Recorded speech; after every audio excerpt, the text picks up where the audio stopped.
Con Tarek William Saab, defensor del pueblo. Le dejaba una pregunta en el aire y era que el gobierno de Estados Unidos hace pocas horas apenas se pronunció sobre la posibilidad de sancionar a otros funcionarios venezolanos por la violación de los derechos humanos. Esto en el marco del rechazo del gobierno de Washington ante la sentencia del dirigente político Leopoldo López. ¿En Venezuela hay garantías de los derechos humanos? Porque algunos sectores aseguran que no. Fíjate, en primer lugar, volver a repetir algo que ya se ha dicho universalmente en relación a esa mala costumbre del Estado norteamericano, del gobierno de los Estados Unidos, de convertirse en una especie de tribunal universal para juzgar y decidir qué hacer con la vida de cualquier ciudadano de cualquier lugar del mundo. O sea, una costumbre errática, negativa, que lo que hace más bien es ofender el gentilicio de una nación independiente, democrática, etc. Yo te repreguntaría y te respondería, o sea, ¿quién es el gobierno de los Estados Unidos para entrometerse en asuntos de carácter judicial o político de cualquier nación, cuando ellos mismos tienen gravísimos problemas de carácter penal, de carácter judicial? Es el país que más consume drogas en el mundo, es el país que más planta marihuana en la tierra, es el país donde incluso hemos visto ahorita una reciente noticia, han legalizado un tipo de arma incluso con símbolos cristianos, armas para matar de paso, que las venden legalmente en todos los estados del país. Por lo tanto, yo diría que no tiene Estados Unidos jurisdicción ni de carácter penal, no tiene competencia ni judicial, ni política de ningún tipo para sancionar ni a funcionarios venezolanos, pero tampoco a funcionarios de ningún lugar del mundo. O sea, yo creo que es una estrategia política muy negativa para atacar democracias que no le son afectas. Porque si tú te pones a ver, ¿por qué los Estados Unidos, por ejemplo, no hace eso con monarquías que en el Medio Oriente reprimen y avasallan y anulan derechos humanos de cualquier persona?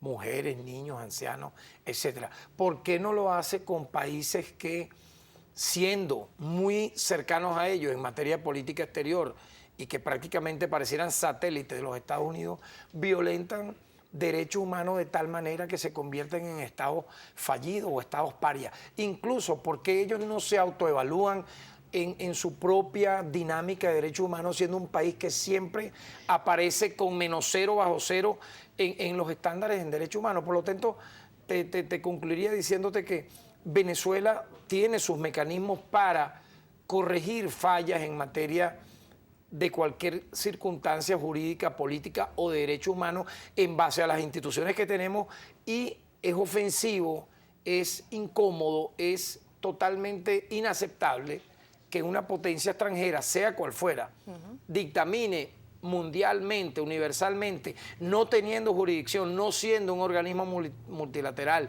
no siendo las Naciones Unidas, no siendo ninguna instancia regional, tratar temas como estos que Defensor, tú me mencionas. me voy a permitir presentarle algunas declaraciones que ha hecho el presidente de Colombia, Juan Manuel Santos, precisamente sobre este tema fronterizo y de violación a los derechos humanos, y seguimos conversando. Porque pensamos muy distinto frente a muchísimas cosas. Usted tiene su revolución bolivariana, yo tengo mi tercera vía. Son modelos totalmente distintos. Usted tiene una concepción de la democracia distinta a la mía. Pero respetémonos esas diferencias y trabajemos en aquellas cosas donde podamos trabajar juntos para beneficio de nuestros pueblos. La diplomacia, el diálogo, firmeza, prudencia, sensatez. En ese diálogo, con esos principios, sin insultos, sin agresiones, sin mentiras, estoy totalmente dispuesto a ver cómo podemos convivir, como hemos podido convivir durante estos últimos 13 años, sin meternos nosotros en lo que está sucediendo en Venezuela ni ellos en lo que está sucediendo en Colombia.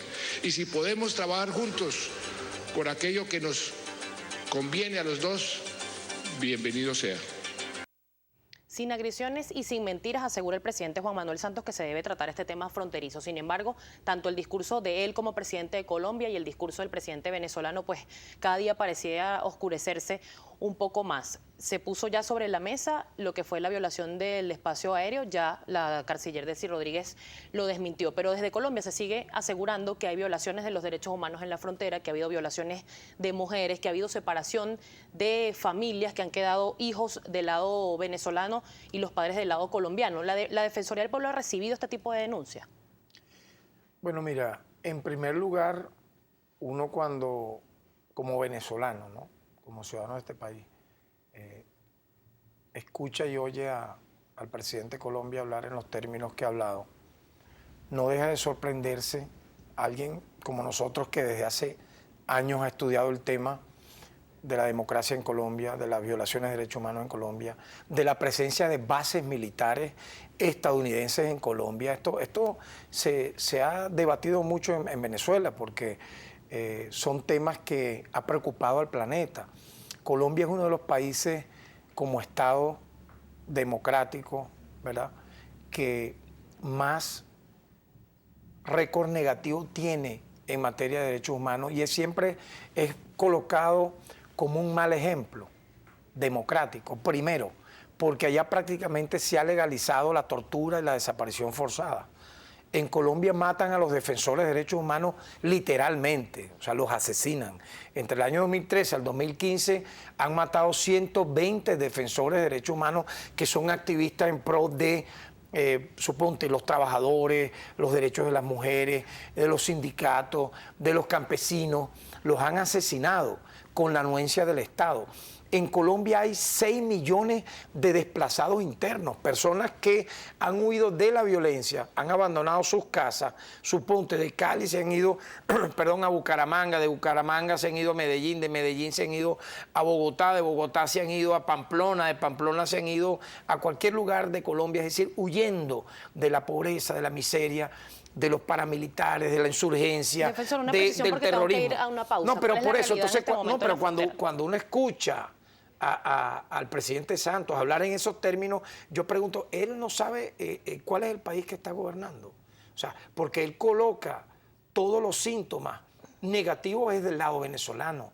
Y yo no dejo de reconocer que del lado venezolano, de la democracia venezolana, lo he manifestado, tiene, como toda democracia en desarrollo, problemas, tiene contradicciones, tiene desafíos institucionales que corregir, pero los estándares de respeto a los derechos humanos en Venezuela superan, pero kilométricamente, profundamente a los de Colombia. Por ejemplo, las denuncias de la Defensoría en la allá voy, frontera. cuando él dice violaciones, cuando tú mencionas violaciones de mujeres colombianas por parte de la Fuerza Armada, yo digo, bueno, ¿será que se están refiriendo a las que los soldados estadounidenses cometieron contra 53 menores de edad dentro de Colombia, que ha escandalizado al mundo sin que, para que tú te enteres como mujer, un soldado estadounidense esté preso ni juzgado? ¿Tú sabes por qué? Porque Colombia firmó una inmunidad para estos soldados. Un soldado estadounidense en las bases militares que hay en Colombia, que no se sabe cuántas son, puede matar, violar a un colombiano o una colombiana y jamás irá preso, porque los presidentes colombianos han mantenido la inmunidad y la impunidad para esos soldados. No ha habido pruebas contra un funcionario militar venezolano que haya agredido sexualmente no han recibido a una denuncia colombiana. en la Defensoría. Sí, de haberla recibido, y yo lo digo con toda responsabilidad, y eso es público, o sea, te estoy repitiendo algo que ya hemos dicho, de recibir denuncias como esa, la procesaríamos y obviamente la trataríamos con el debido proceso, el debido respeto, pero es que no ha existido. Lo que son cortinas de humo para ofender, para degradar, para dañar la imagen venezolana, pero te repito, la política no puede hacerse así. Estos son temas tan delicados que no deben tratarse de esta manera. Del lado venezolano se han planteado cosas muy concretas. Combate al tráfico de gasolina. Derogación de leyes que legalizan el contrabando. El contrabando en el mundo es penado, pero en Colombia no, está legalizado. ¿Cómo tú puedes entonces tratar con un vecino que legaliza el contrabando de extracción? Cuando Venezuela plantea esto, ¿qué ha dicho el gobierno de Colombia? La culpa es de Venezuela porque tiene productos baratos y los subsidia. Entonces yo te pregunto, ¿debemos nosotros anular todas las grandes conquistas sociales, salud pública, educación, estos alimentos que están subsidiados, etcétera, para que se resuelva el tema fronterizo? Obviamente que no. Defensor, Entonces, te concluiría rápidamente. 6 millones de colombianos que viven en Venezuela, que han sido tratados con dignidad, son invisibilizados por el Estado colombiano. Habría que preguntar por qué hay 6 millones de colombianos en Venezuela viviendo con todo respeto con nosotros. Muchos de ellos son amigos nuestros, comparten con nosotros y quieren quedarse aquí. Pero la pregunta es, ¿por qué hay 6 millones de colombianos viviendo en Venezuela y no 6 millones de venezolanos viviendo en Colombia? ¿Cuántos son los inmigrantes venezolanos en Colombia? Muy pocos miles. Entonces eso no se dice, eso no se debate, y por eso siento que las mentiras, la proliferación de mentiras y mediaverdades están del lado de los medios colombianos, atacando permanentemente a Venezuela, y bajo ese esquema obviamente no debe tratarse un asunto tan delicado como este. Defensor, tengo que hacer una pausa comercial, pero lo voy a hacer con la opinión de los venezolanos sobre esta situación en la frontera, lo que piensan de lo que está ocurriendo luego de esta medida por parte del gobierno venezolano. Ya venimos con más de Primera Página. Bueno, en mi caso, que soy mochilero y uno viene a hacer turismo para acá, intercambio cultural. Entonces las dos rutas que teníamos, o sea, puedes pasar, afecta a todo. Estoy en desacuerdo. Porque no puedo salir. Por la frontera que se está yendo todo, madre. Por eso es que aquí en el país todo falta, porque todo se está yendo para Colombia.